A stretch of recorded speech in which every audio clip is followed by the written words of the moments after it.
पास।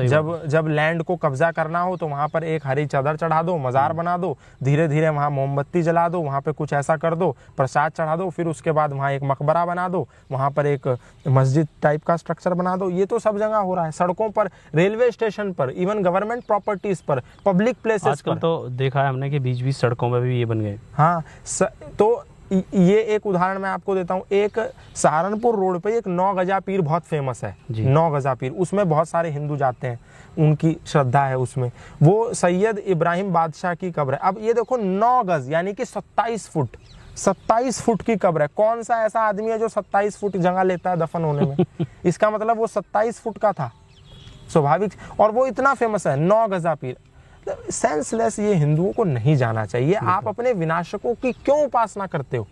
आप अपने मतलब जिन लोगों ने आपके पूर्वजों को मारा उनको आप कह रहे हो कि पीर महान, पीर की उपासना, क्या जरूरत है ये सब वाहियात नौटंकी करने की? तो मैं लोगों को कहूंगा कि इसमें कुछ नहीं रखा। आपके पास बहुत से ऐसी चीजें हैं जिनकी उपासना करके ध्यान करो, मंत्र जपो, तो आपको शांति मिलेगी। इनके पास जाके क्या होगा? वेस्टेज कर रहे हो। तो भैया बहुत सुंदर। अगला प्रश्न हमारा ये है कि मुस्लिम बोलते हैं हमें कि वेदों में मक्का मदीना का वर्णन आता है, और ईसाई बोलते हैं हमें कि वेदों में ईसा मसीह का वर्णन आता है। तो क्या ये वास्तव में सच है? कबीर पंथी बोलते हैं कि वेदों में कबीर का वर्णन आता है, और कोई बोलता है कि वेदों में हमारा वर्णन। सपोज आपका नाम सत्यम है जी, तो कल के दिन आप कहोगे मेरा भी वर्णन आता है। बिल्कुल आता है। अब लेकिन वो सेंस, जैसे एक मंत्र है सत्यम बृहद्रतम उग्रम दीक्षा। अब आपने पढ़ लिया, अरे सत्यम ये तो मेरा नाम है, देखो वेदों में मेरा नाम भी है जी, मैं कितना महान पुरुष हूँ।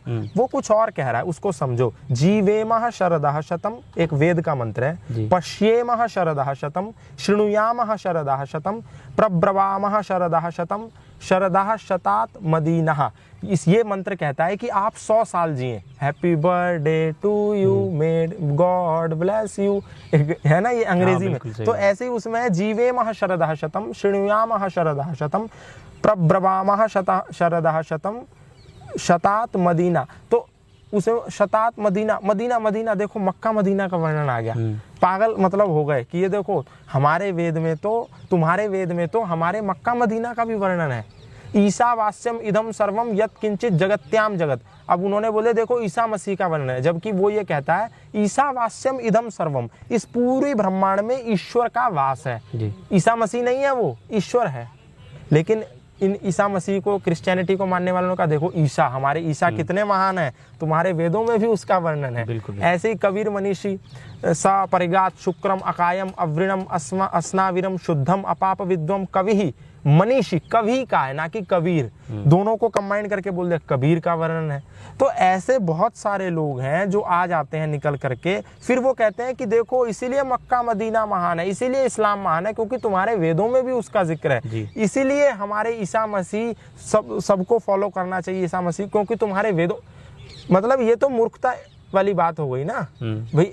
ए फॉर एप्पल भी हो सकता है, और ए फॉर अकबर भी हो सकता है, और ए फॉर अर्जुन भी हो सकता है। तुम कहने लगो कि देखो ए फॉर अकबर होता है इसलिए अकबर महान है, ऐसा नहीं हो सकता। सेंसलेस बातें सोसाइटी में चलती रहती।